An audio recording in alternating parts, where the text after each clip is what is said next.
আসসালামু আলাইকুম। আমি আসলাম। পেশায় আমি একজন উবার ড্রাইভার। আজ আমি আপনাদের নিকট যে ঘটনাটি শেয়ার করব সেটা প্রায় 6 বছর আগে আমার জীবনে ঘটে যাওয়া একটি ঘটনা। সালটা হবে 2019। আমি সদ্য গ্র্যাজুয়েশন শেষ করার পর বেকার বেশে বাসাতেই বসেছিলাম। বেকারত্বের এই সময়ে আমাকে আমার চাকরিজীবী বন্ধু বান্ধব এবং আমার মা বাবার কাছ থেকেও অনেক কথা শুনতে হয়েছে। এত ধিক্কারজনক কথাবার্তাও শুনেছি। ভাবলাম যে এভাবে বসে না থেকে বরং কিছু একটা করা যাক, কিছু টাকা কামাতে পারি, আমার শরীর থেকে বেকারত্বের এই ট্যাগটাও যেন চলে যায়। আমার বাবা একজন বেসরকারি চাকরিজীবী ছিলেন। একটি স্বনামধন্য কোম্পানিতে উনি সিনিয়র ম্যানেজার পোস্টে দায়িত্বরত ছিলেন। খুব বেশি টাকা পয়সা না থাকলেও কম ছিল বলবো না। আমি খুব কষ্ট করে আব্বুর কাছ থেকে একটি সেকেন্ড হ্যান্ড গাড়ি কেনার জন্য অনুমতি নিলাম এবং এও বললাম যে গাড়ি কেনার জন্য উনি আমাকে যত টাকাই দেন না কেন আমি সেটা পরিশোধ করব। আমার আব্বু বুঝতে পারলেন যে ছেলে আসলে এবার কিছু করতে চাইছে। আমার কথা আর আবদার শুনে টাকা ফেরত দেওয়ার কন্ডিশনে উনি আমাকে গাড়ি কেনার টাকা দিয়ে দিলেন। আমি মনে মনে বললাম আলহামদুলিল্লাহ। প্রায় 1 মাস পর আমি আমার পছন্দ মতো একটি গাড়ি পেয়ে গেলাম এবং কাগজপত্র সব চেক করে নিজের নামে গাড়িটি কিনে নিলাম। গাড়ি কিনে নিজের হাত আরও একবার ঝালিয়ে নিয়ে আমি গাড়িটি উবারে রেজিস্টার করলাম। আমি আমার কাজটা আসলে উপভোগ করছিলাম। তাছাড়া যেহেতু নতুন নতুন কাজ, সেহেতু আমি প্রায় প্রতিদিন 12 ঘন্টা গাড়ি চালাতে শুরু করলাম। তখন প্রায় 1 মাস হবে আমি উবারের আন্ডারে গাড়ি চালাচ্ছি। সব ঠিকঠাক ছিল, টাকাও কামাচ্ছিলাম, বেকার নই। সব মিলিয়ে বেশ ভালোই যাচ্ছিল দিন। যদিও আমার বন্ধুরা আমাকে অনেক বোঝানোর চেষ্টা করেছে যে রাতে গাড়ি চালানো ঠিক নয়, কিন্তু আমি তাদের কোনো কথাই শুনিনি। কারণ আমার রুটিনই ছিল দুপুর 12টায় ঘুম থেকে ওঠা, যার জন্য আমার মা প্রায় সময় আমাকে নবাবের বাচ্চা বলে গালাগাল করতেন। আমি ঘুম থেকে উঠে ফ্রেশ হয়ে দুপুরের খাবার খেয়ে বের হতে হতে বিকেল 4টা বেজে যেত। তারপর আমি বিকাল থেকে রাতে কাজ করে প্রায় ভোর 4টায় বাড়ি ফিরতাম। কিন্তু সপ্তাহের শেষের দিকে, বিশেষ করে শুক্রবার ও শনিবার রাতে আমার রুটিন একটু বদলে যেত। কারণ এই 2 দিন রাত 12টার দিকেই আমি সাইন আউট করে ফেলতাম। সেদিন ছিল শনিবার, যেই রাত আমার জীবন বদলে দিয়েছিল এক নিমেষেই। শনিবার রাত 12টায় আমি আমার নিয়ম মতো সাইন আউট করে দিচ্ছিলাম, কিন্তু হঠাৎ করে আমার কাছে একটা রাইড রিকোয়েস্ট এলো এবং আমি ভুলবশত না চাইতেও সেই রাইড অ্যাকসেপ্ট করে ফেললাম।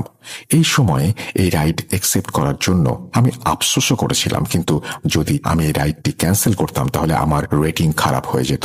সুতরাং আমি ভাবলাম যে এই রাইডটা শেষ করে তারপর সাইন আউট করে দেব।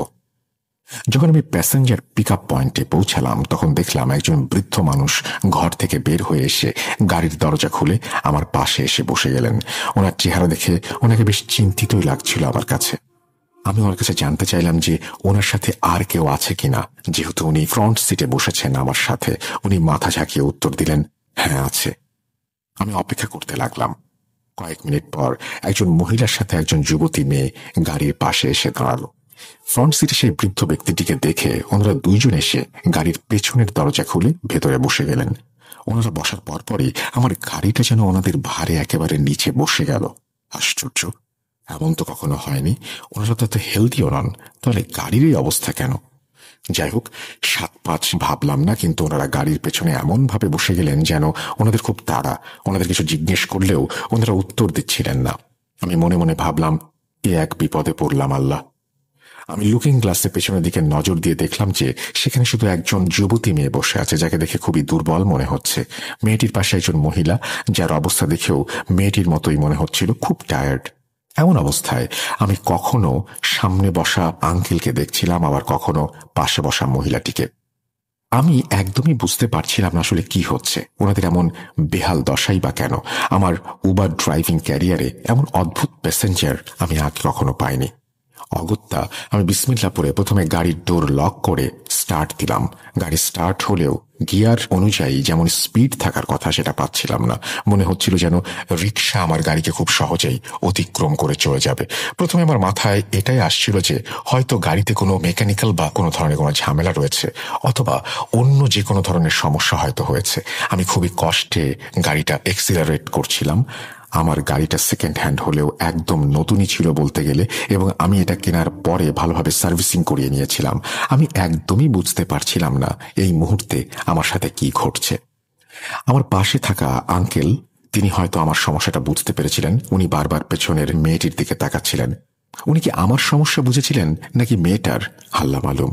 হঠাৎ আমাকে বললেন, এই যে বাবা, তোমার গাড়িতে কি কোনো কোরআনের সূরার ক্যাসেট আছে? এখানে বলে রাখা ভালো, আমার পরিবারটি বেশ ধর্মপ্রাণ ছিল। আমরা সকলেই আল্লাহর হেদায়াতে 5 ওয়াক্ত নামাজ পড়তাম, আর আমি গ্র্যাজুয়েশন শেষ করার আগেই দাড়ি রাখতাম। যখন কোনো প্যাসেঞ্জার থাকতো না তখন আমি এক মনে গাড়িতে অডিও প্লেয়ারে কোরআন ছেড়ে দিতাম, মন দিয়ে শুনতাম, কিন্তু কাস্টমারের অনুমতি ছাড়া আমি কখনোই সিডি প্লেয়ার ব্যবহার করতাম না। যখন সেই আঙ্কেল নিজে আমাকে কোরআনের আয়াত চালানোর জন্য অনুরোধ করলেন তখন আমি হালকা সাউন্ডে কোরআন চালিয়ে দিলাম। আশ্চর্যজনকভাবে কোরআন ছাড়ার পর থেকে আমার গাড়ি ধীরে ধীরে একদম হালকা হতে লাগলো এবং এক পর্যায়ে আমার গাড়ি ও গাড়ির পরিবেশ একেবারে স্বাভাবিক হয়ে গেল। আমি একটু হাঁপ ছেড়ে সেই যাত্রীদের তাদের গন্তব্যে পৌঁছে দিলাম। ভাড়া নিয়ে সেখান থেকে চলে আসার সময় সেই বৃদ্ধ ব্যক্তিটি বললেন, বাবা, যদি তুমি আবার এদিকে আসো তাহলে আমাদের আবার নিয়ে যেও। আসলে বাবা, আমরা এখানে মাত্র 15 মিনিট থামবো।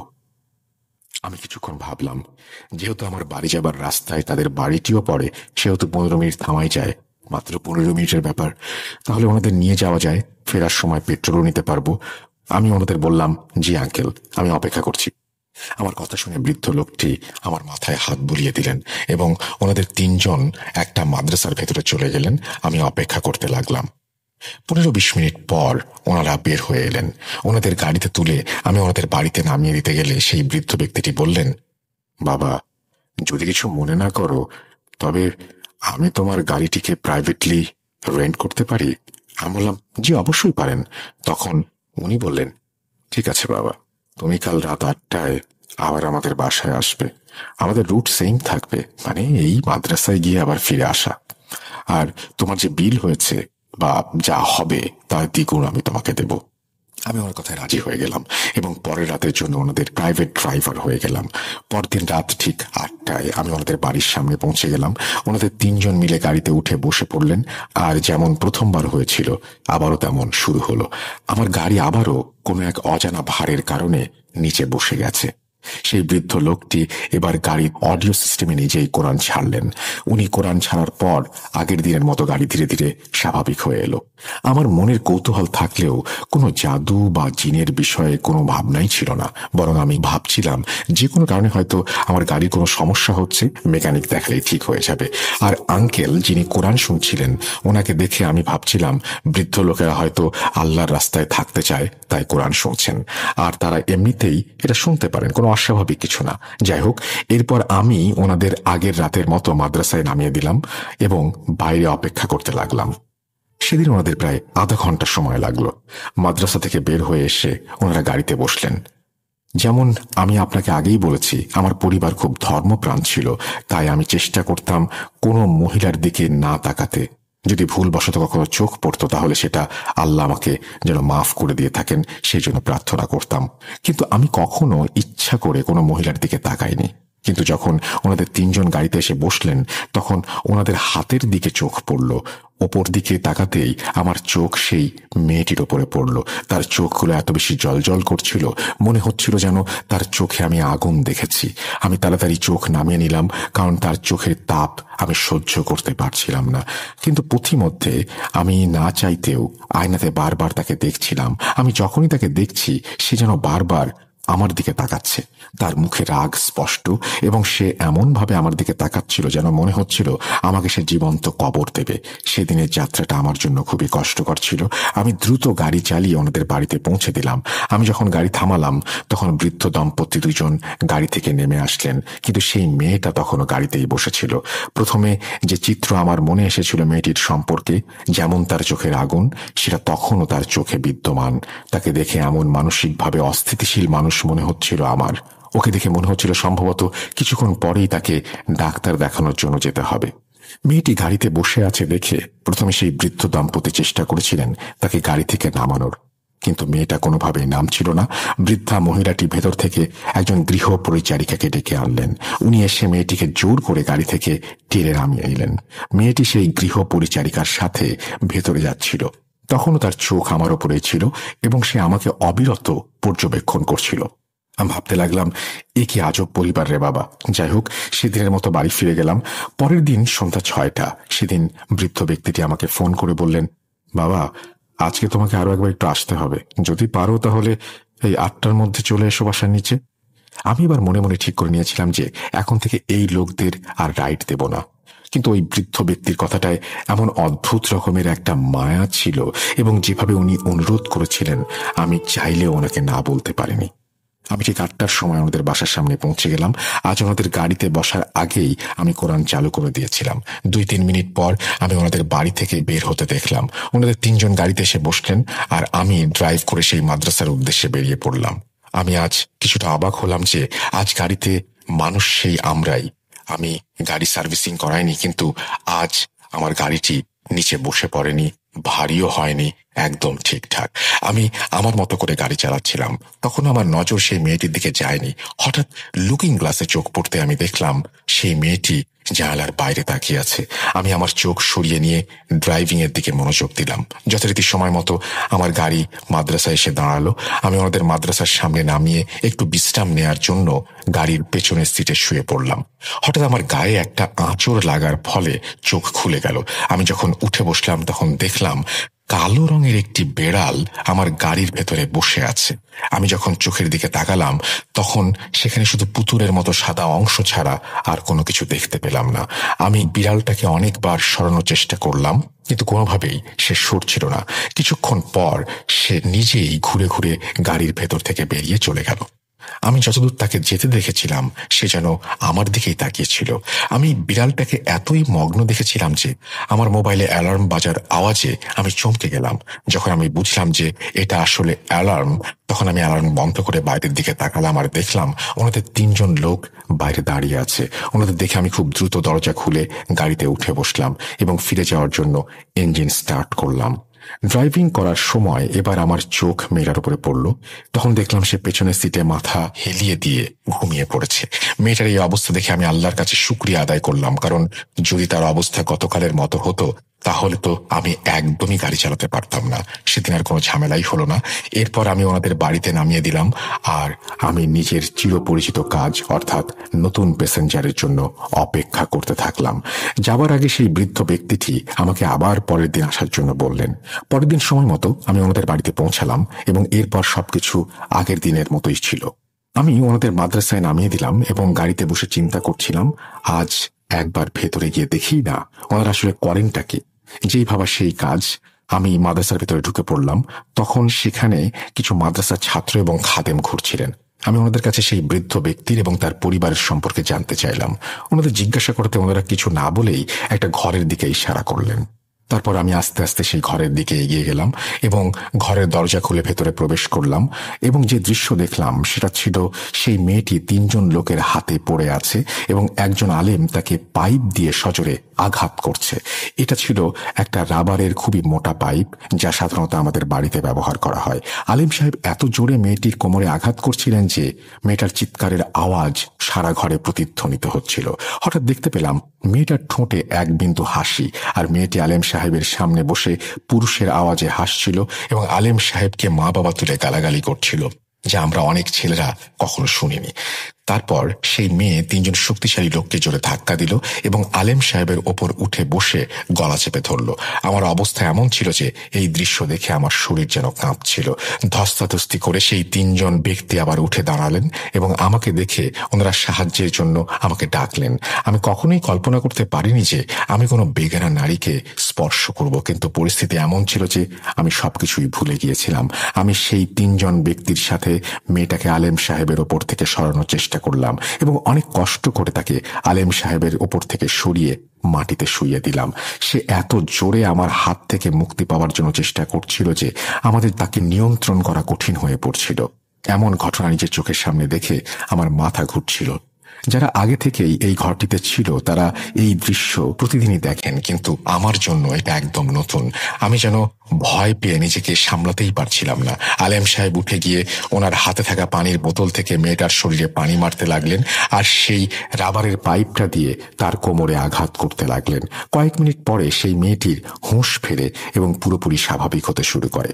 আলেম সাহেব বললেন, তোমরা জানো আজই আমলের শেষ দিন, তাই তোমাদের কাল রাত 10টায় আবার আসতে হবে। আলেম সাহেবের কথা শুনে আমি সেখান থেকে বেরিয়ে এলাম এবং আমার পেছন পেছন সেই বৃদ্ধ দম্পতি আর সেই মেয়েটি এসে গাড়িতে বসলো। আমি ওনাদের তিনজনকে নিয়ে গাড়ির ভেতরে ছিলাম এবং তখন পর্যন্ত আমার পা কাঁপছিল। আমি ড্রাইভিং করার মতো অবস্থায় ছিলাম না। আমার মনে হচ্ছিল আমি সেখান থেকে পালিয়ে যাই। এছাড়াও আমি সেই বৃদ্ধ দম্পতির কাছে কিছু জিজ্ঞেস করার সাহসও পাচ্ছিলাম না। কিছুক্ষণ পর নীরবতা ভেঙে বৃদ্ধ ব্যক্তিটি নিজেই কথা বলতে শুরু করেন। তিনি বললেন ওনার মেয়ে কলেজ থেকে কোনো এক ট্রিপে গিয়েছিল এবং সেখানে তার বন্ধুদের সাথে বাকি 5টা মেয়ের মতোই ট্রিপটি উপভোগ করছিল। সন্ধ্যার পর সবাই রুমে ফিরে এলেও ওনার মেয়ে নাকি রুমে ফিরে আসেনি। প্রায় রাতের দিকে হোটেল থেকে একটু দূরে অদ্ভুত জিনিসের ওপরে ঝুলন্ত অবস্থায় পাওয়া যায়, আর এরপর থেকে তার অবস্থা নাকি এমন হয়ে গেছে। যখন সেই আঙ্কেল আমাকে মেয়েটির এই অবস্থার কথা বলছিল তখন হঠাৎ করে মেয়েটা তার গলা বদলে কিছু বলতে শুরু করলো। আঙ্কেল তখন কোরআনের সিডি চালু করে ভলিউম বাড়িয়ে দিলেন আর মেয়েটি গভীর ঘুমে চলে গেল। নিজেকে সামলে আমি তাড়াতাড়ি সেখান থেকে বের হয়ে এসে ওনাদের নামিয়ে নিজের বাসায় ফিরলাম। সেদিন সেই রাতটা আমার ঘুমের মাঝে আমি এত বাজে রকমের দুঃস্বপ্ন দেখেছি যা বলার বাইরে। স্বপ্নে আমি মেয়েটার সাথে অনেক মানুষের মুখ দেখলাম যারা আদতে মানুষ ছিল কিনা আমার জানা নেই। তাদের মুখগুলো ভয়ঙ্কর রকমের ফ্যাকাশে ছিল। অনেকবার রাতের বেলা আমি ভয়ে উঠে বসেছি আর এভাবেই ঘুমানোর বৃথা চেষ্টা করেছি। সেদিন আমি আমার মোবাইল অফ করে দিয়েছিলাম, কারণ সেই আলেম সাহেব যিনি মাদ্রাসায় ওই মেয়েটির চিকিৎসা করছিলেন তিনি বলেছিলেন যে আজ মেয়েটার চিকিৎসার শেষ দিন। আমি আসলে আজ আর যেতে চাইছিলাম না। আমি দুপুর পর্যন্ত মোবাইল অফ রেখেছিলাম আর তারপর সন্ধ্যার দিকে অন করলাম। তখন আমার হোয়াটসঅ্যাপে আঙ্কেলের মেসেজ আসলো। তিনি হতভাগ্য হয়ে আমাকে বলেছিলেন তিনি চান না যে তার মেয়ের এরকম পরিস্থিতিতে অন্য কেউ আসুক বা এই ব্যাপারটা জানুক। ব্যাস, তারপর আমি আমার মহান স্বভাবের বশে রাত 10টার আগে ওনাদের বাসায় পৌঁছে গেলাম। আমি ওনাদের তিনজনের সাথে কিছু সময় কাটালাম এবং ফাইনালি ওনাদের নিয়ে মাদ্রাসার দিকে ড্রাইভ করতে শুরু করলাম। গাড়ি চলছিল। মাঝ রাস্তায় আসা মাত্রই কয়েক মিনিটের মাঝে কিছু একটা ঘটে গেল। তখনও আমরা অর্ধেক রাস্তা পার হয়েছিলাম। ব্যাক সিটের পেছন থেকে কেউ একজন পুরুষালী গলায় বলছিল, এই জানোয়ারের দল, তোরা আমাকে কোথায় নিয়ে যাচ্ছিস? এই ভয়ঙ্কর আওয়াজ শুনে আমার পুরো শরীর একটা ভয়ের কাঁপুনি দিয়ে উঠল। আঙ্কেল আমার কাঁধে হাত রাখলেন এবং উচ্চ স্বরে কোরআন পাকের আয়াত পড়তে শুরু করলেন। আমার পরিস্থিতি ইতোমধ্যেই খুব খারাপ হয়ে গিয়েছে, কারণ আমি এই সবকিছু প্রথমবারের মতো এক্সপিরিয়েন্স করছি। সেই জন্য হয়তো ভয়টা আরো বেশি ছিল। কিছুক্ষণের মাঝেই আমি অনুভব করলাম যে আমার গাড়ির স্টিয়ারিংটা যেন অন্য কেউ নিয়ন্ত্রণ করছে। মেয়েটা আমাকে বলেছিল, এই এদের সাহায্য করার জন্য আমি নিশ্চয়ই প্রতিশোধ নেব। আমি কোনো কথা বলতে পারছিলাম না, কিন্তু মেয়েটা অনবরত আমাকে ধমকেই যাচ্ছিল। মেয়েটার ধমক শুনে আমি চমকে উঠি। আমি বৃদ্ধ ব্যক্তিটিকে বললাম, আঙ্কেল, আপনি আমাকে কোথায় ফাঁসিয়ে দিলেন? আমার এই ঝামেলার সাথে কি সম্পর্ক? তখন তিনি উত্তরে বলেছিলেন, বাবা, শুনতে খুব অদ্ভুত লাগবে জানি, তবুও বলছি যে আমাদের দোয়ার কারণে ইনশাল্লাহ তোমার কোনো ক্ষতি হবে না। এটা একটা শয়তানি জিনিস, মানুষকে ভয় দেখানোর চেষ্টা করে। ভয় পেও না বাবা। ওনার এই কথা শুনে আমি আর ওনাকে কি বলবো। উনি বলছিলেন যে তার জান প্রাণ দিয়ে তিনি চেষ্টা করছেন, ভয়ের কিছু নেই। আমি যেন মাথা থেকে পা পর্যন্ত ভাবনায় পড়ে গিয়েছিলাম। অবশেষে আমি তাদের মাদ্রাসার সামনে নিয়ে আসলাম। গাড়ি থেকে নেমেই আমাকে রেখে ওনারা দ্রুত পায়ে মাদ্রাসার ভেতরে চলে গেলেন। এদিকে আমি খুব কষ্টে নিজেকে কন্ট্রোল করার চেষ্টা করছিলাম। এও ভাবছিলাম যে ভেতরে না জানি মেয়েটির উপরে কি হচ্ছে। এইসব ভেবে আমি গাড়ির বাইরে একা দাঁড়িয়ে থাকতে পারলাম না। ভাবলাম মাদ্রাসার ভেতরে যাই এবং আমি ঘরের বাইরে বসবো আর দেখবো ভেতরে কি হচ্ছে। এই ভেবে আমি মাদ্রাসার ভেতরে চলে গেলাম আর আস্তে আস্তে সেই ঘরটার দিকে এগোলাম। মাদ্রাসার ভেতরে এতটা অন্ধকার ছিল যে মনে হলো বাইরে থেকে কোনো কিছু দেখা অসম্ভব। এই ভেবে আমি ঘরের ভেতরে চলে গেলাম। আশা করেছিলাম সেই ঘরের ভেতরে কিছু মানুষ থাকবে। এরপর যখন আমি ঘরের ভেতরে প্রবেশ করলাম তখন সেই একই দৃশ্য। 3জন পুরুষ মেয়েটির চারপাশে দাঁড়িয়েছিল। সেই 3জনই খুব সচেতনতার সাথে মেয়েটিকে পাহারা দিচ্ছিল, কেউ তাকে আক্রমণ করতে যেন না পারে। মেয়েটিকে দেখলাম পুরুষালী গলায় আলেম সাহেবের দিকে তাকিয়ে ইচ্ছা মতো গালাগাল করছে। আলেম সাহেব মেয়েটির কাছে এসে তার হাত ধরলেন আর বললেন, থাম শয়তান, তুই যদি আমার আসল শক্তি দেখিস তাহলে তুই এখান থেকে পালিয়ে যাবি। মেয়েটা প্রত্যুত্তরে বলল, আমার হাতে একটা শেষ লেখার ঘর আছে। এই বলে সে হাসতে লাগলো। সারা মাদ্রাসায় যেন অন্ধকার নেমে এলো, আর এই অন্ধকারে মেয়েটির হাসির শব্দটা কেমন যেন প্রতিধ্বনিত হচ্ছিল। তারপর আলেম সাহেব একটি মোমবাতি জ্বাললেন। আমরা যখন মোবাইলের টর্চ অন করলাম তখন কথায় কথায় আয়াতে আয়াতে যুদ্ধ শুরু হয়ে গিয়েছিল। আলেম সাহেবের মুখে অনবরত আয়াত উচ্চারিত হচ্ছিল, আর মেয়েটা সবার সামনে বসে অনবরত গালাগাল করছিল। তারপর সেই মেয়ে বসে বসে 5 ফুট দূরে জানালার দিকে কিছু একটা ছুঁড়ে মারল। আলেম সাহেব হঠাৎ করে তার হাত দিয়ে সেই জিনিসটা ধরতে গেলেন। এরপর আলেম সাহেবের মুখ থেকে কিছু একটা বের হলো, আর মেয়েটা মেঝেতে পানি থেকে তুলে আনা মাছের মতো তরপাতে লাগলো। মনে হচ্ছে তার জীবনের আলো হয়তো নিভে আসছে। সে 2 হাত দিয়ে নিজের মাথা চেপে ধরেছিল এবং কিছুক্ষণ পরপরই মেয়েটি অচেতন হয়ে যাচ্ছিল। তারপর আলেম সাহেব তার আব্বুকে বলতে শুরু করলেন, দেখেন ভাইজান, সে তো এখান থেকে চলে গেছে, কিন্তু আপনাদের এখানে আর 1 সপ্তাহ আসতে হবে, আর আমাকে একটু চাপ দিতে হবে। আলেম সাহেবের কথা শেষ হতেই আমরা মেয়েটিকে শুধু উঠিয়ে গাড়িতে নিয়ে শুইয়ে দিলাম। আমি যত দ্রুত সম্ভব তাদেরকে বাড়িতে নামিয়ে দিলাম। হঠাৎ আমার পেছন সিট থেকে ওই পুরুষালী আওয়াজটা ভেসে এলো, যে আওয়াজটা সেই মেয়েটির মতো লাগছিল। যখন আমি পেছনে তাকালাম, আমি পাথরের মতো হয়ে গেলাম। আমার শরীরে রক্ত হিম হয়ে গেল। আমার গাড়ির পেছনের সিটে সেই কালো বিড়ালটাকে দেখতে পেলাম, যাকে আমি 2-3 দিন আগে মাদ্রাসায় দেখেছিলাম। তার চোখ যেন আগুনের শিখার মতো জ্বলজ্বল করছে। সে আমার দিকে অপলক দৃষ্টিতে তাকিয়ে আছে।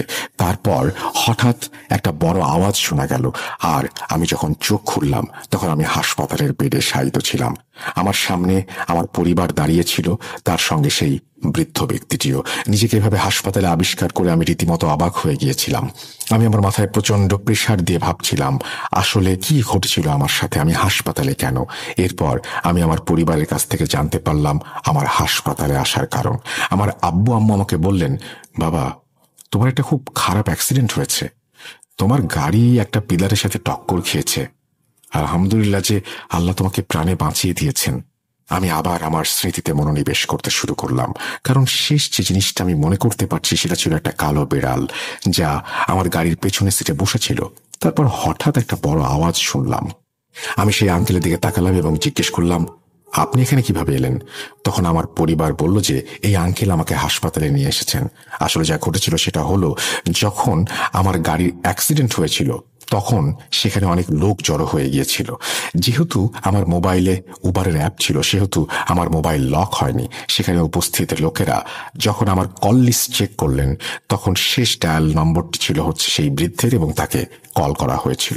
স্থানীয় লোকরা আঙ্কেলকে আমার অ্যাক্সিডেন্টের কথা জানালেন। তখন তিনি দারুণ রকমের চিন্তিত হয়ে তাড়াতাড়ি অ্যাক্সিডেন্ট স্পটে আসলেন এবং আমাকে নিয়ে একটি প্রাইভেট হাসপাতালে পৌঁছালেন। পরে আঙ্কেল আমার পরিবারকে ফোন করে ডেকে পাঠিয়েছিলেন। এরপর জানতে চেয়েছিলাম আসলে কি হয়েছিল যে আমার গাড়ি পিলারের সাথে ধাক্কা খেল। এই প্রশ্ন করাটা সঠিক, কারণ পিলারটা রোড থেকে অনেক দূরে ছিল।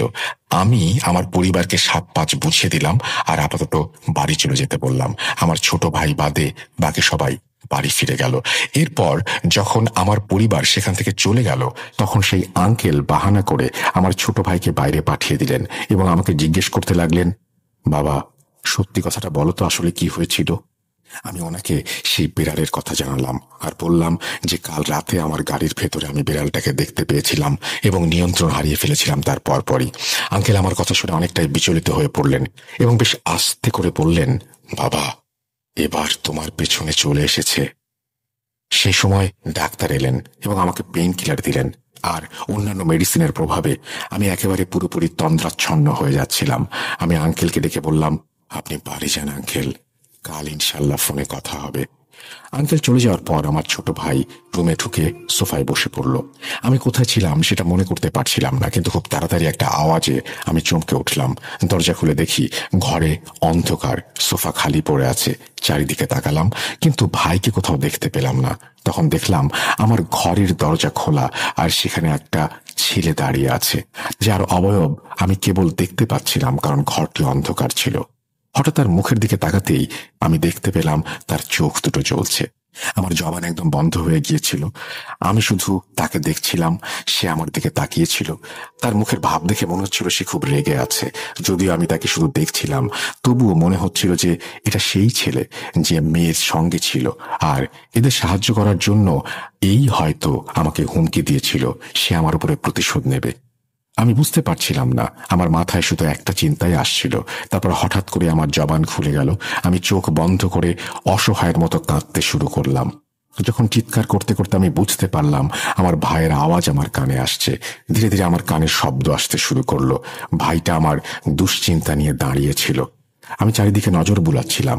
সিচুয়েশনটা এমন ছিল যে কয়েক সেকেন্ড আগে আমি যা দেখেছি, আর তারপর যখন আমি আমার ভাইকে জিজ্ঞেস করলাম তুমি কোথায় চলে গিয়েছিলে, সে বলল আমি তো কোথাও যাইনি, আমি তো সবসময় তোমার কাছেই আছি। আমি বললাম তুমি তো ঘরের লাইটও বন্ধ করে দিয়েছিলে, আর তুমি এখানে লাল চোখা কাউকে আসতে দেখেছ? সে অবাক হয়ে আমার দিকে তাকিয়ে বলল যে ভাই লাইট তো অনই ছিল, আমি তো তোমার পাশে শুয়েছিলাম এবং সজাগই ছিলাম।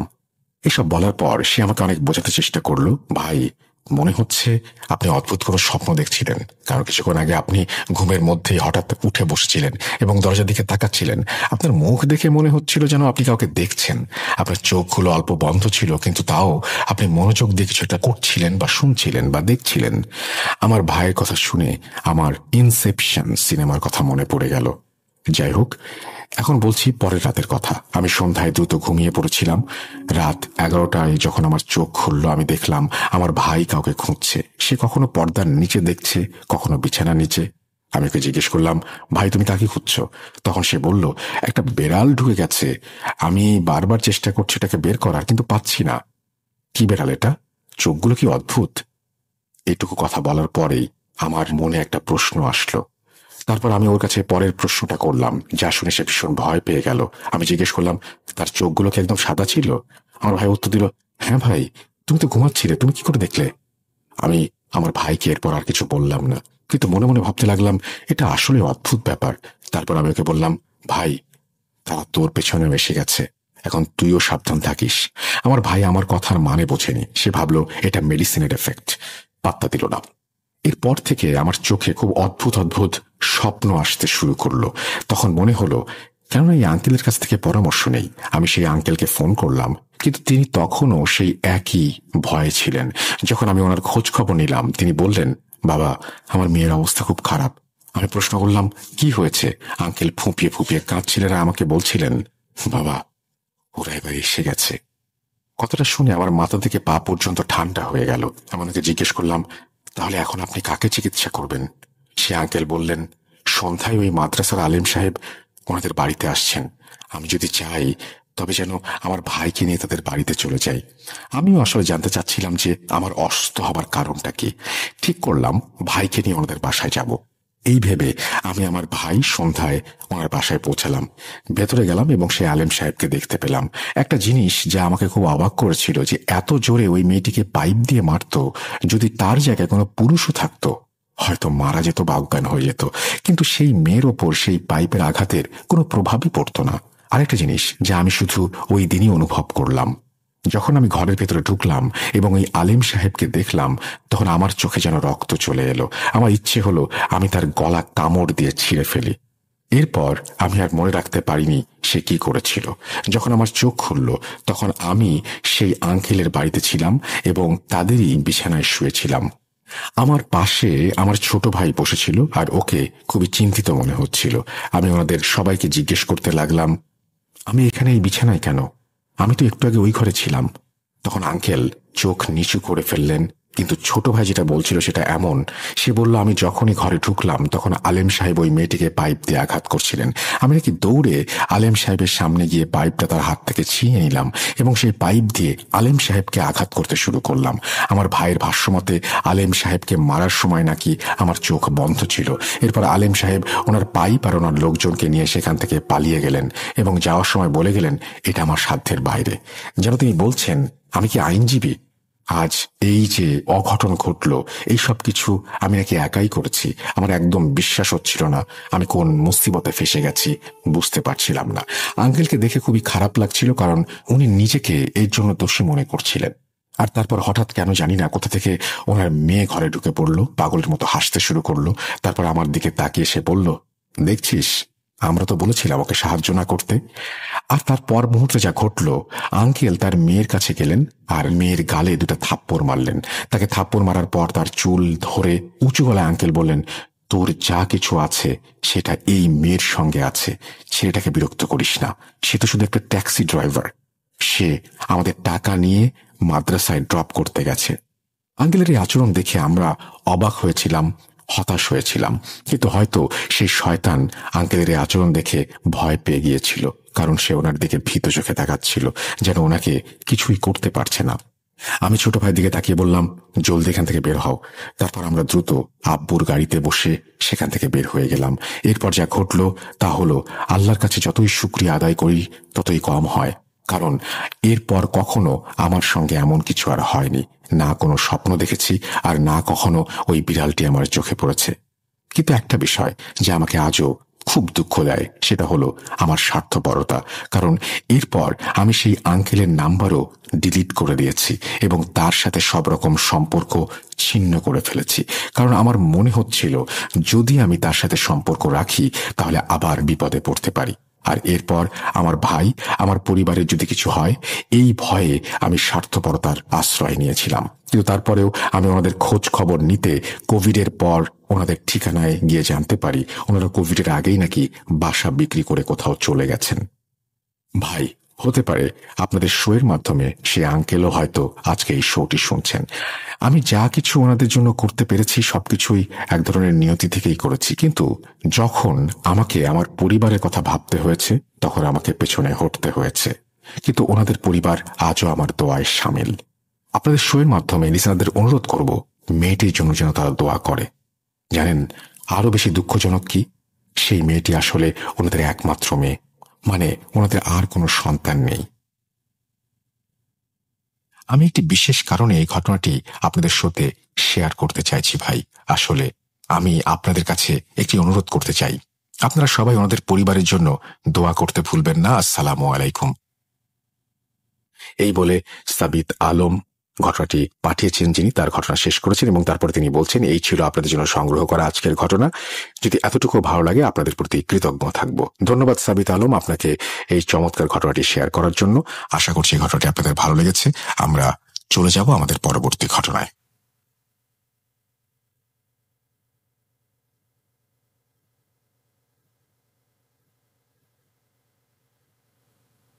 আবারও রাতের আঁধারে ভয়ের রাজ্য ফুঁড়ে ফিরেছি সেই পুরনো সুরে। বিশ্বাস করা বা না করা আপনার ব্যাপার, but the old music comes alive. Truth.com. The fear returns with Russell. Welcome back. আপনাদের সবাইকে স্বাগত জানাচ্ছি। আমি রাসেল। আশা করছি আপনারা সবাই ভালো আছেন, ভালোর দলে আছেন। আমিও ভালো আছি, ভালোর দলে আছি।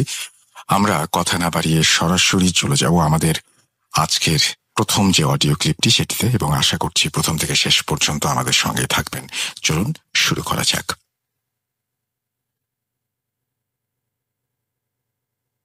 আসসালামু আলাইকুম রাসেল ভাই, আমি শাহরিয়ার, ঢাকা বিভাগের নরসিংদী জেলার শেষ বর্ডার থেকে বলছি। শেষ বর্ডার বলার কারণ, আমাদের গ্রামটা নরসিংদী জেলার শেষ গ্রামটি। আমাদের গ্রামের পর থেকে নারায়ণগঞ্জ জেলাটি শুরু। সো আর কথা না বাড়িয়ে আমি আমার ঘটনা শুরু করি। আমাদের ঘটনাটা আমাদের ফ্যামিলির সাথে ঘটা এবং কন্টিনিউয়াসলি ঘটতেছে আমাদের বাড়িতে। সো প্রথম ঘটনাটি আমার আম্মুর সাথে হয়। তো আমি আমার বাড়ির একটু ডিটেলস বলতে চাই। আমাদের বাড়ি থেকে একটু দূরে আমাদের রান্নাঘরটা। সো এর মাঝখানে, বাড়ি আর রান্নাঘরের মাঝখানে একটি কমলার চারা বলতেছি, আসলে এটা গাছও না, মানে একবারে চারাও না, মানে 3-4 বছর, 5 থেকে 6 ফিট হবে। এটার মধ্যে 2 বছর ধরে মানে কমলা হইতেছে। তো আমার আম্মু মানে 9টা থেকে 10টার মধ্যে মানে রুম থেকে বের হয়েছে যে রান্না করে যাবে। ওই সময় কারেন্ট চলে গেছে।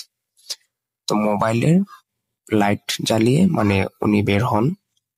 তো আম্মু বের হওয়ার পর মানে মোবাইলের লাইটটা যখন মানে ওই গাছটার মধ্যে ধরেন, তখন আম্মু দেখতে পেল যে ওই গাছটা পুরো মানে উল্টো হয়ে মাটির সাথে মিশে গেছে। মিশে আবার সাথে সাথে আগের জায়গায়। তো আম্মু জিনিসটা দেখে মানে ওই সময় ভাবলো যে হয়তো চোখের ভুল বা কি ঘটলো, আম্মু তখন বুঝতে পারলো না। কারণ একটা গাছ 5 থেকে 6 ফিট গাছটা একবারে মাটির সাথে মিশে গিয়ে আবার মানে আগের জায়গায় মানে ফিরে আসছে, ওইটা অন্যরকম একটু। তো জিনিসটা দেখে আম্মু ভয় পায় কিনা জানি না, সাথে সাথে আমাদেরকে এসে মানে বলে যে আমি তো এরকম এরকম দেখছি, গাছটার সাথে সাথে মাটির সাথে একবারে মানে লেগে সাথে সাথে আবার আগের জায়গায় মুভ করলো, মানে আগে যে এরকম ছিল ওই রকম। তো ওই ঘটনাটার 3 দিন পর রাসেল ভাই আমার যে গাছটা আছে কমলার চারাটা, ওইটা পুরোপুরি শুকিয়ে যায় এবং গাছটা মারা যায়। তো জিনিসটা খুবই অন্যরকম, আমি এরকম একটা জিনিস দেখছি। এবং 3 দিন পর গাছটা মারা যায়। গাছটার বয়স তেমন ছিল না, 3 বছর। 3 বছর আগে আমি একটা কলবের গাছ লাগাইছি, ওইটা মানে মারা যায়। তো যাই হোক, এটা প্রথম ঘটনা। দ্বিতীয় ঘটনাটা ঘটে আমার সাথে।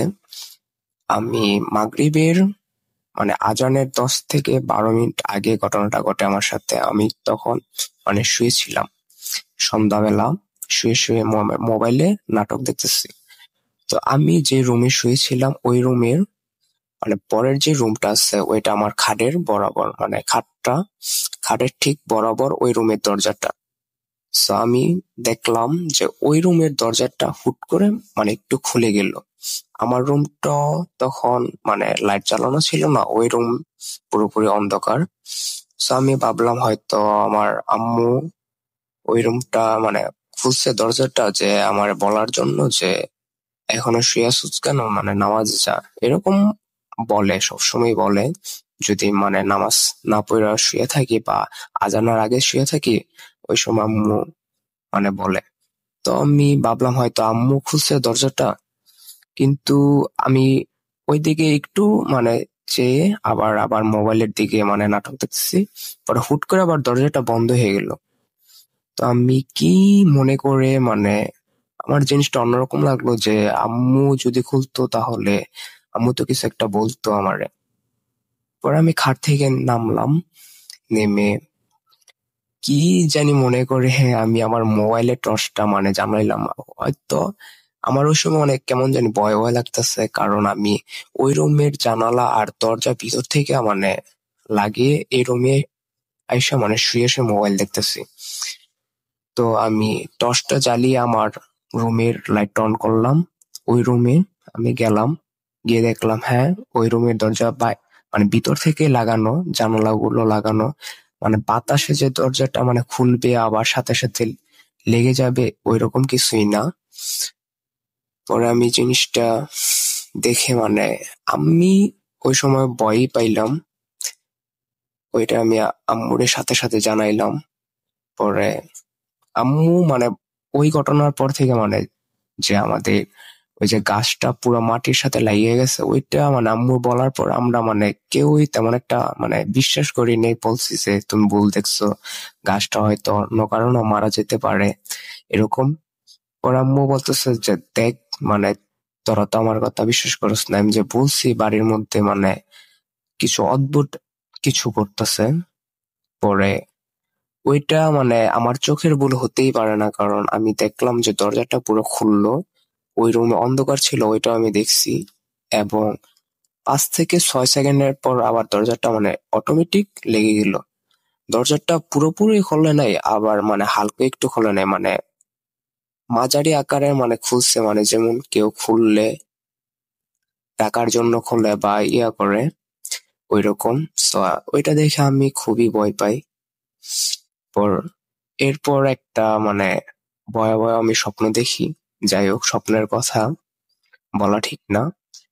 তো তৃতীয় ঘটনাটা আমি বলি। তৃতীয় ঘটনাটা খুবই রিসেন্ট, কিছুদিন এই এই মাসের 10 থেকে 12 তারিখে ঘটা ঘটনাটা। আমি মানে সন্ধ্যাবেলায় আমার মোবাইল চার্জ দিয়ে আমি আমার ফ্রেন্ডের সাথে বের হইলাম বাসা থেকে ক্রাম বোর্ড খেলার জন্য। তো ক্রাম বোর্ড খেলতে খেলতে প্রায় 7টা থেকে 8টা, মানে রাত 8টা বেজে গেল, গ্রামের 8টা। যদিও এখন আমাদের গ্রামটা মানে শহরের মতো নই, উন্নত, মানে আগের গ্রামের মতন না যে 8টা বাজলে সবাই ঘুমায় যায়, এরকম না। সবাই 11টা 12টা বাজেই ঘুমায়। তো এখন রাসেল ভাই, এখন মানে কিছুদিন ধরে মানে রাত্রে 12টার পর থেকে মানে চাঁদ উঠতেছে ঠিকই, কিন্তু সন্ধ্যাবেলাটা খুবই অন্ধকার থাকে, একবারে কালো যে অন্ধকারটা আছে ওইটা। সো আমার কাছে মোবাইলও ছিল না, আমি আস্তে আস্তে মানে আমাদের বাড়ির আগে একটা উঠান আছে, বড় উঠান। সো উঠান আসতেছি, কালো মানে অন্ধকারে কিছুই দেখতেছি না, সবই মানে কালো কালো লাগতেছে। যাই হোক, হুট করে মানে পিছন থেকে মানে একটা কুকুর মানে ঘেউ করে উঠলো, মানে দাগ দিয়ে উঠলো। সো এখন মানে কুকুর খুবই আক্রমণাত্মক, মানে কুকুর মানে এই সময় নাকি পাগল হয়ে যায়, মানে কামড় টামড় দেয়। সো আমি এটা ভেবে একটু মানে তাড়াতাড়ি হাঁটতেছি।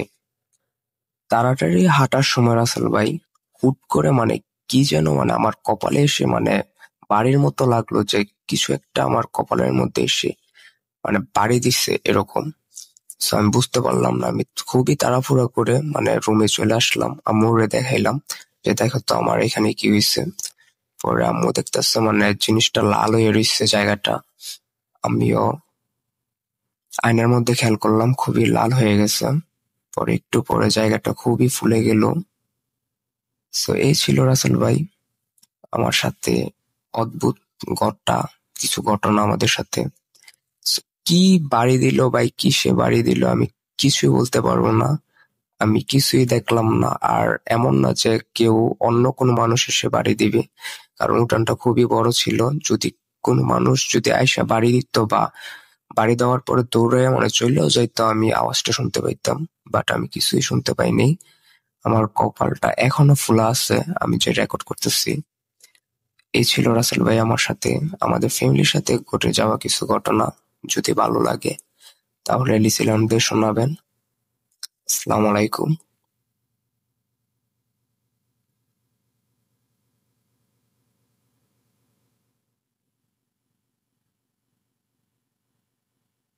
লুকোচুরি খেলবে? লুকোচুরি? You will never be alone.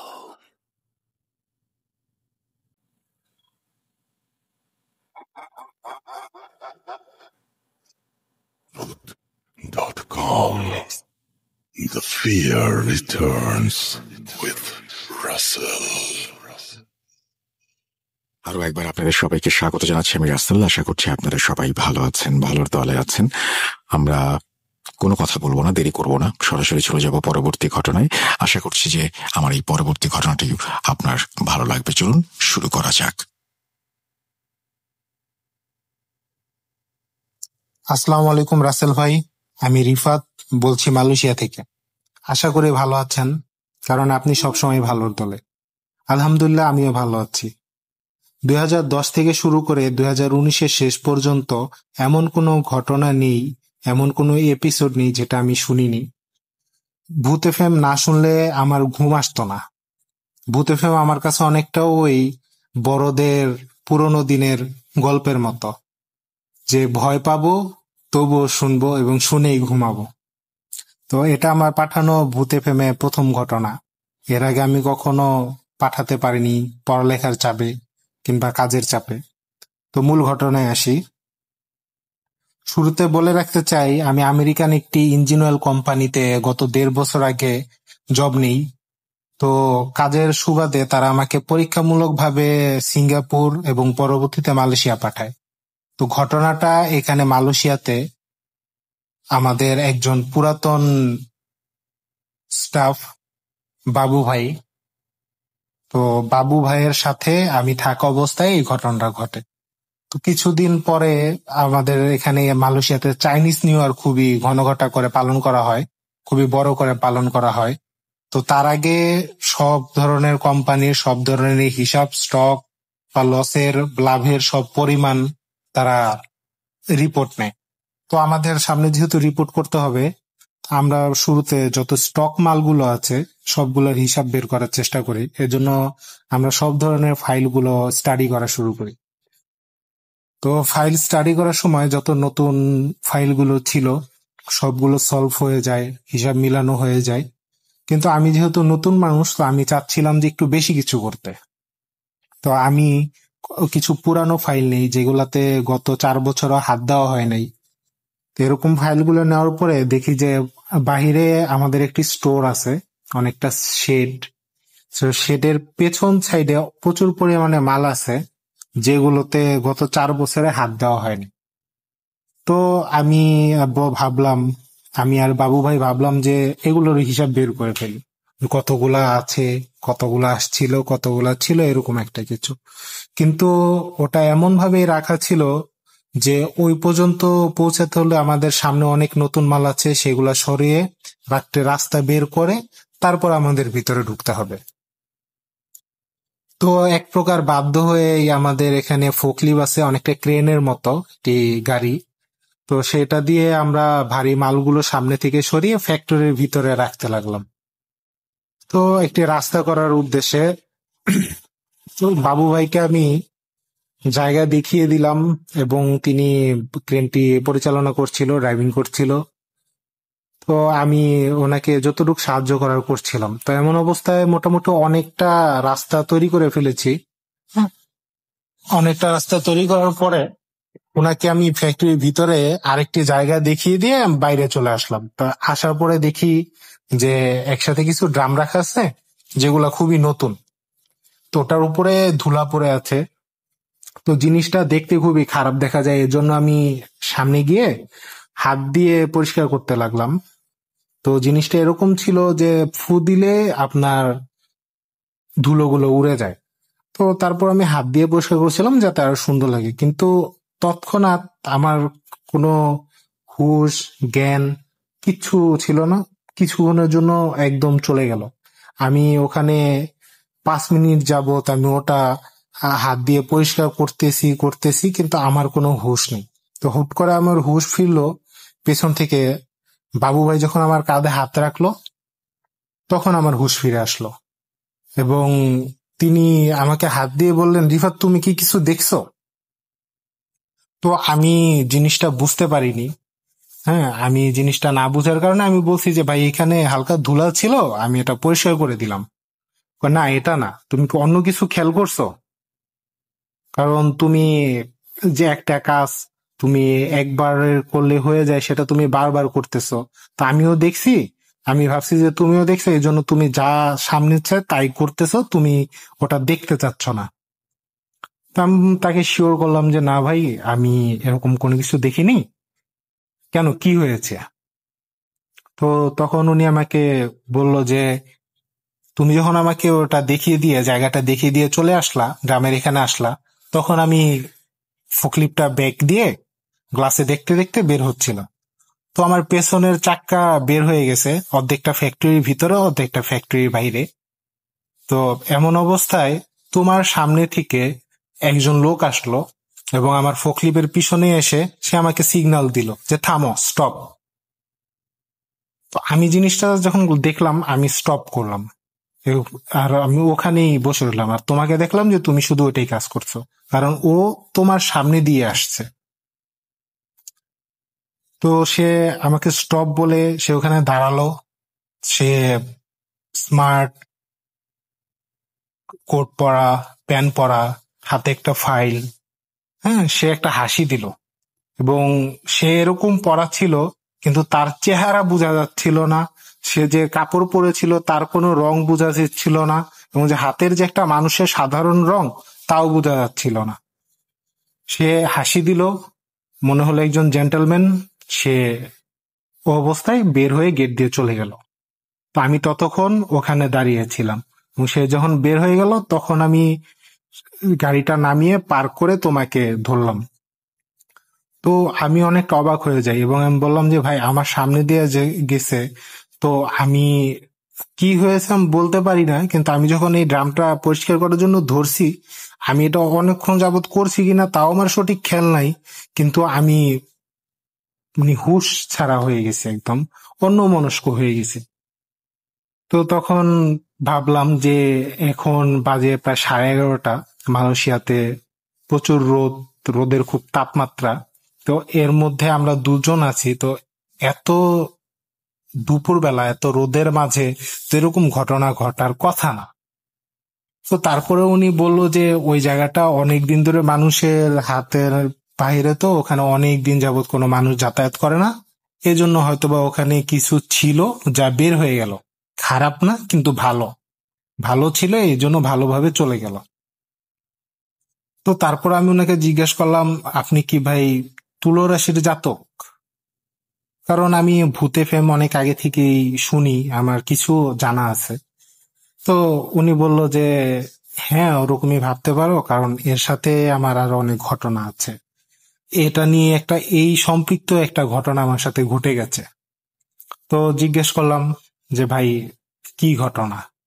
তো উনি বলল যে আজ থেকে প্রায় 8 বছর আগে মালয়েশিয়াতেই, উনি আমাদের এই কোম্পানিতে কাজ করতো না, তখন তিনি কাজ করতো একটি আসবাবপত্র তৈরি করে, যেমন আপনার গ্লাসের যে সেট গুলা থাকে, গ্লাস সেট, প্লেট সেট, অনেকটা ডিনার সেটের কারখানা।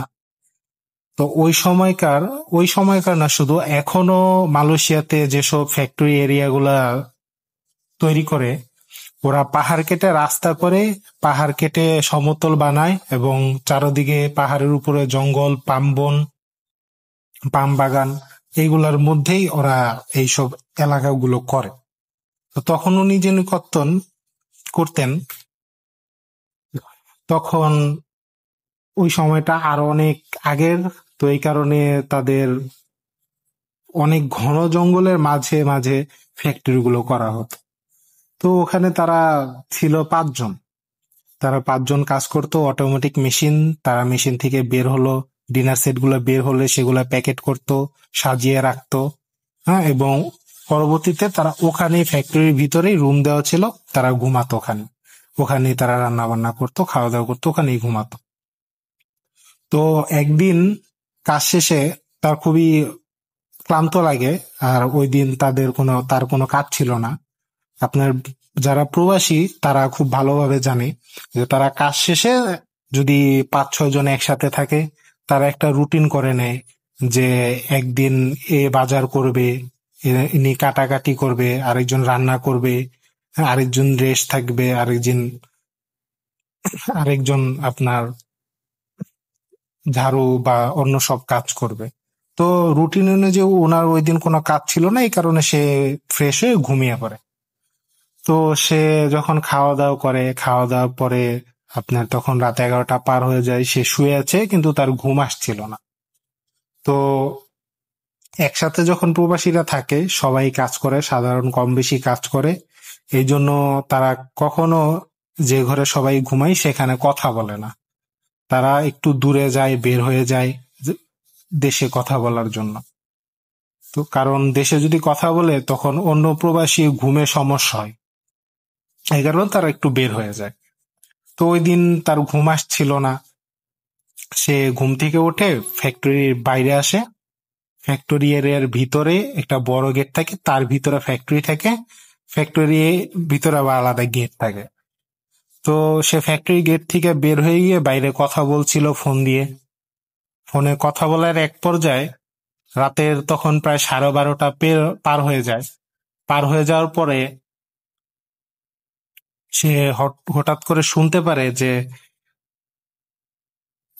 ডিনার সেট গুলো যখন মেশিনটা চলে, সেরকম একটা মেশিনের যখন শব্দ হচ্ছে সে বাইরে থেকে শুনতে পারে। তো তখন সে চিন্তা করে যে প্রায় 12:30 বাজে, তো এত রাতে কে মেশিন স্টার্ট করবে, আর এখন তো ওভার টাইমও নাই যে কেউ কাজে বাকি রাখছে সেগুলো করতেছে। তো সে তাড়াতাড়ি কথা শেষ করে সে ফ্যাক্টরির ভিতরে ঢুকে। তো ফ্যাক্টরির ভিতরে ঢুকে দেখে যে সামনের দিকে লাইট জ্বালানো আছে, কিন্তু পিছর দিকে যেখানে অন্ধকার, আলো পৌঁছাচ্ছে না, ওইখানে একটা মেশিন চলতেছে, কোনো মানুষ নেই কিন্তু মেশিন চলতেছে। তো সে সামনের দিকে গেল, মেশিনের কাছে গেল, দেখলো যে ডিনার সেটে যে প্রিন্টের মেশিনটা আছে, ওই প্রিন্টের মেশিনটা চলতেছে এবং ডিনার সেট গুলো আপনার অনেকটা কম্পন করছে আর কি।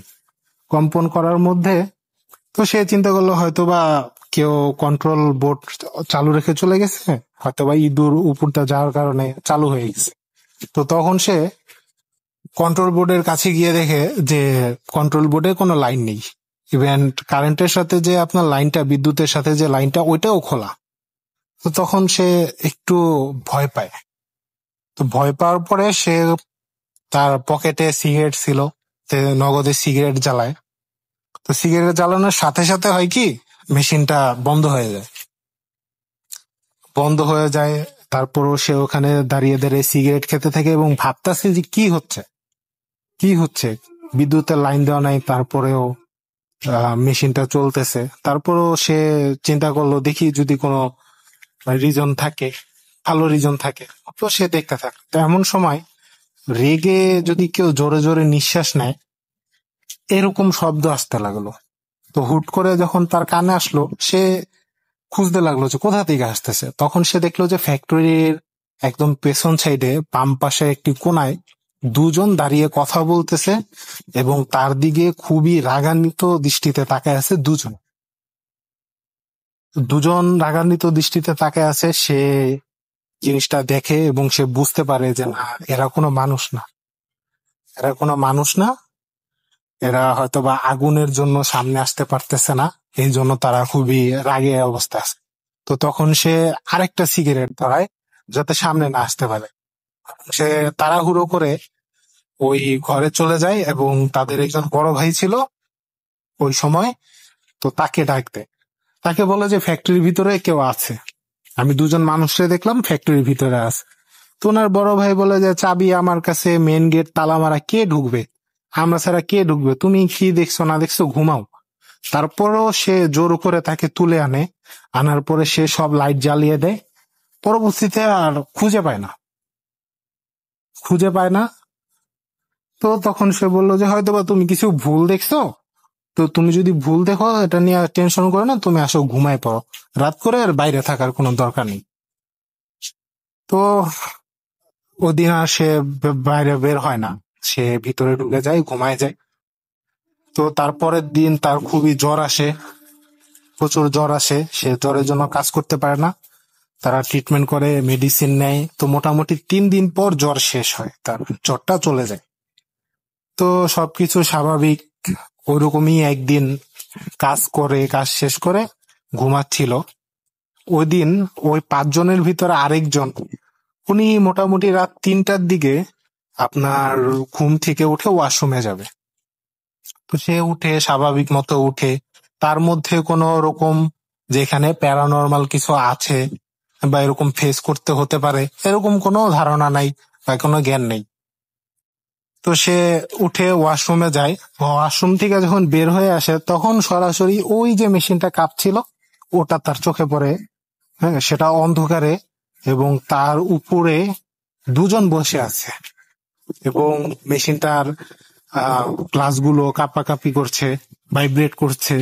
হ্যাঁ, ডিনার সেট গুলো ভাইব্রেট করছে এবং ওনারা দুইজন চোখ দুটো খুবই লাল লাল করে তাকিয়ে আছে এবং বলছে যে তোরা খুবই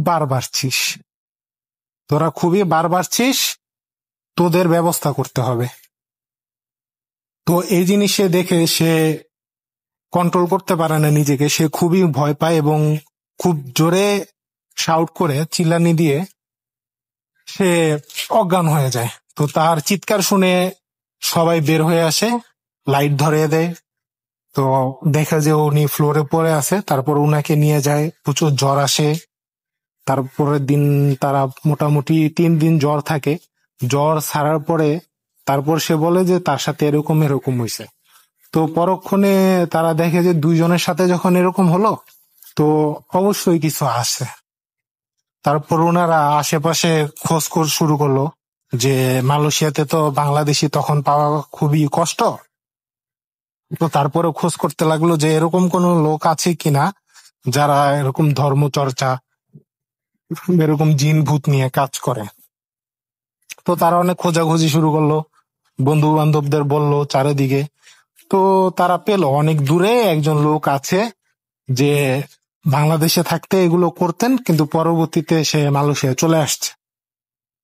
তো তাকে অনেক রিকোয়েস্ট করে এক বন্ধের দিন, রবিবার বন্ধের দিন তাকে আনা হয় এবং সে আসে।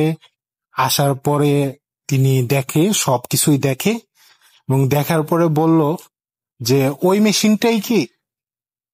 তো তখন সবাই অবাক হয়ে যায় যে তাকে তো এখনো বলা হয়নি যে কোন মেশিনটায় কি সমস্যা হচ্ছে।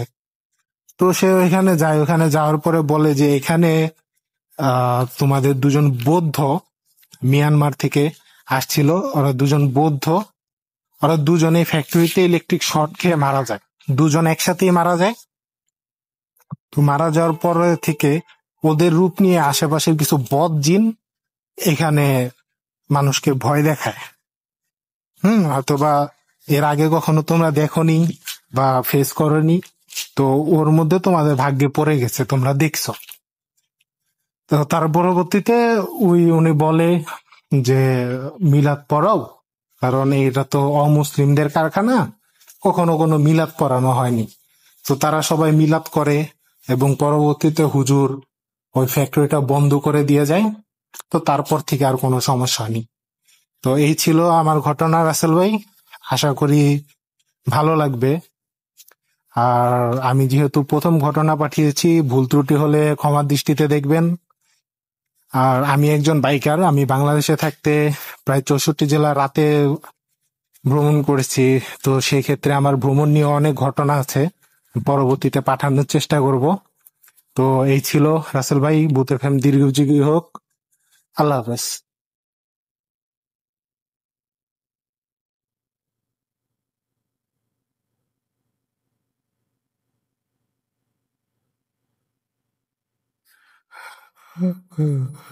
কেন কেন তুমি আসো? আমি শুধু তোমার সাথেই থাকতে চাই। কিভাবে সম্ভব? মৃতদের এই পৃথিবীতে থাকতে নেই। তুমি তুমি চলে যাও, চলে যাও, প্লিজ চলে যাও, চলে যাও।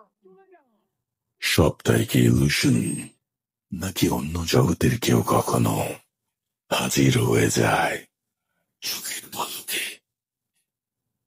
Boot.com with Russell.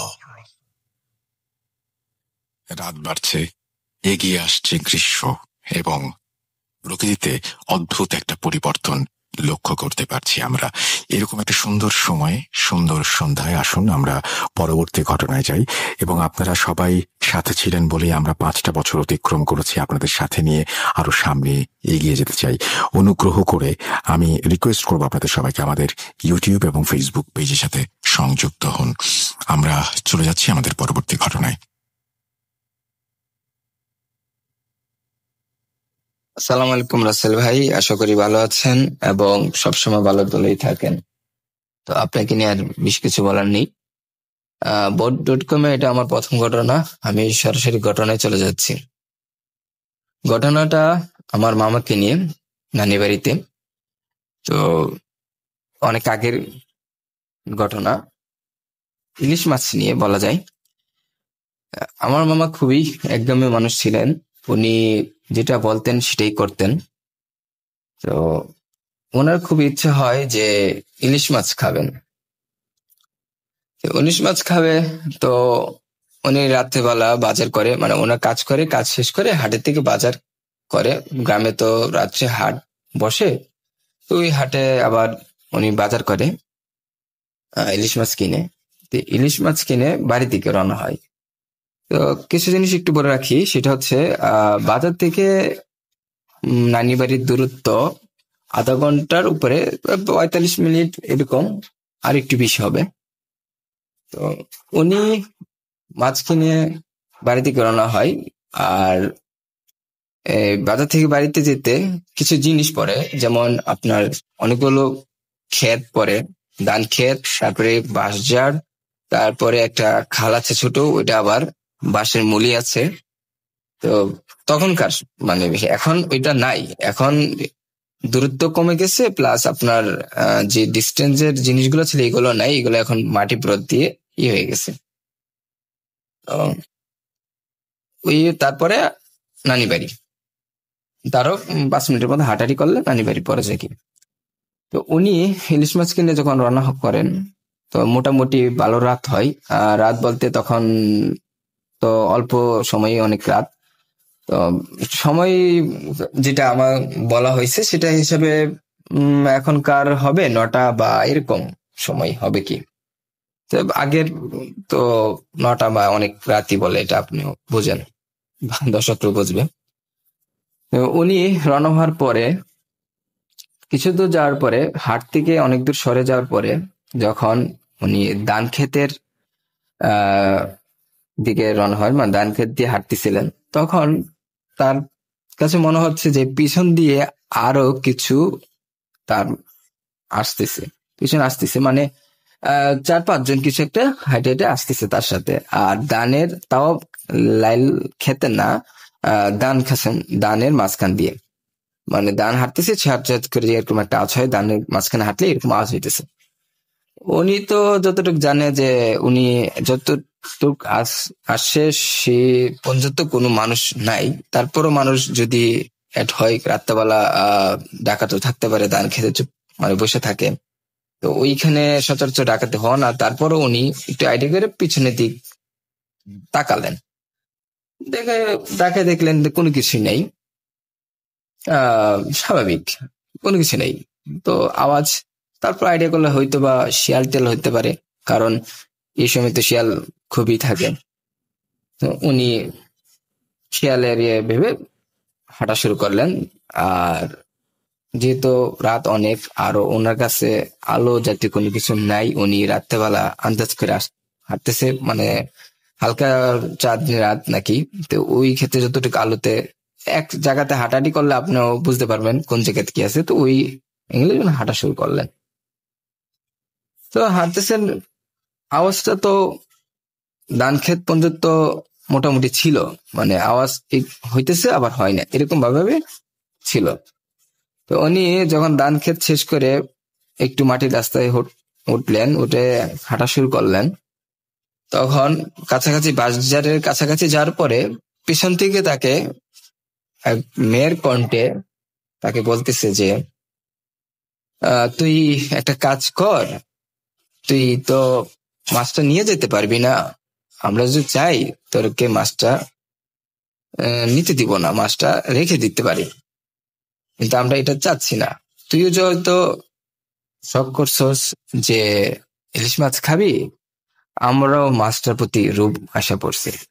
তুই একটা কাজ কর, মাথার সাইডটা আমাদেরকে দিয়ে তুই নিজের সাইডটা নিয়ে যা, আমরা চাইলে তোর মাছটা নাও দিতে পারি, কিন্তু তুই শখ করছস, আমরা শখ করছি, তো তুই একটা কাজ কর, মাথার সাইডটা দিয়ে যা আর নিজের সাইডটা নিয়ে যা।